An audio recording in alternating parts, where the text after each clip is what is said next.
Muling nagbabalik ang ating bida sa walang kwentang palabas na mapapanood mo ngayon. Walang iba kundi ang ating maalamat na bida na si Iron Fist, o sa mas kilalang Cotton Buds. Tito Mo Buds na madalas mo lang matatagpuan sa classic. Syempre bago mag-umpisa to, ang pamagat ng walang kwentang kwento na to ay, ang huling kalampag ni Lola kay Lolo. Umpisahan na natin to. Kamusta ka na ba, Chu? Matagal din bago tayo muling magkita. Ganun ka pa din naman. Mukha ka pa ding maasim na nakadilaw na PE uniform. Nalingat lang ako ng sandali, nagkabalyahan na tong mga lamang lupa na to. Agad namang nagmadaling pumunta ang ating bida na si Tito Buds. Di para awatin sila, kundi para magpabida sa mga nanonood. Matagal din ako nawala kaya naman inuugat na sa galit tong mga palad ko. Binigyan ko lang naman ng sampal ng katotohanan tong mga sumpa na to. Huwag nyo nang subukang pumalag kung ayaw nyong makaranas ng pinagbabawal na technique na tinatawag na Ultra Pro Max Punch na hanggang ngayon di pa fully paid sa Bombay. Dahil nandito na yung nag-iisang maalamat na bida sa walang kwentang palabas. Palagi nang nasa panganib buhay nyo sa tuwing matatagpuan nyo ako sa classic na kung saan palagi ako nandoon. May balak na masama ang ating bida na si Tito Mo Buds na agawin yung malaking pangit na pagong mula sa kamay ng mga impaktong kalaban. Pero iba talaga si Tito Mo Buds. Wala pa ding sablay sa pagsapak. Tignan mo naman, bulag tayong dalawang kalaban tapos nakuha niya pa yung pagong na parang nakalunok ng isang bahay dahil sa laki. Tumakbo ka na bata, baka pilipitin ko braso mo.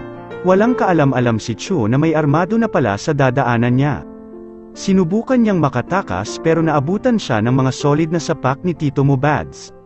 Tapos may biglang may umatake sakin na di mawaring nilalang na lumilipad. Di uubra sakin yang mga pag-atake mo na yan. Pero pag ako umatake sa'yo, katapusan mo na. Tignan mo to si Angela. Kabata-bata pa nito pero kaugali na ni Satanas. Dapat sa'yo turuan ng leksyon ni Tito Buds para mabawasan yung sungay mo. Huwag ka nagagaya dito kay Martiz.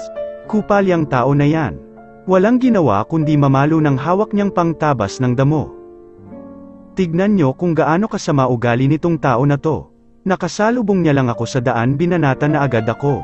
Buti na lang sanay si Tito Mo Buds sa gulo kaya binugbog niya din to. Maya-maya may langaw na naman na dumapo sakin. Ano pa bang gagawin ko? Di kalampagin natin utak niyan. Dahil pasikat ako sa sarili kong palabas, papakitaan ko kayo ng mga nakakagulat na galawang Tito Buds. Ginamitan ko lang naman sila ng pinagbabawal na galaw mula sakin na may kasamang humahagupit na Ultra Pro Max Punch na di pa fully paid sa Bombay. Aba, at matapang ka pa din matapos ka makakita ng delikadong galaw ko. Nakita ko yung tao na nakadilaw na PE uniform. Gusto mo ata sumunod. Huwag kang mag-alala, madali lang naman ako kausap. Tuloy-tuloy lang sa paghagupit hanggang sa nakita ko dito si Angela. Akala niya di ko siya papasukin. Pero iba talaga ang ating bida kung magwala. Pati yung bata walang awang binetukan sa bunbunan.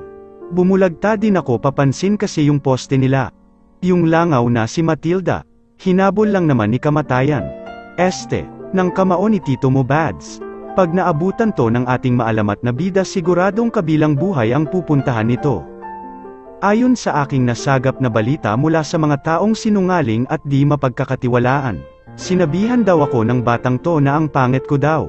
Paano kaya kung tadtarin ko to ng 100% Gomu-Gomu no Gatling gun Monkey D. Luffy? Patuloy na nag-iinit ang ating maalamat na bida na si Tito Mo Buds na sugurin tong mga lamang lupa na mga kalaban na to. Pag ako umatake talagang nakakatakot. Sa mga galawan kong pang-classic siguradong ikaw ay mabibilib. Tinapos ko na nga pala yung laban.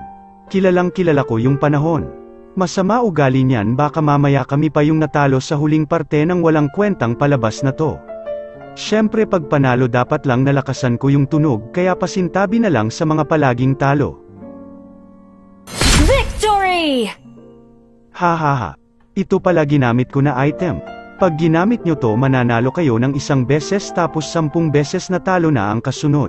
Muli, ang inyong lingkod na si Tito Buds. Nagmamahal.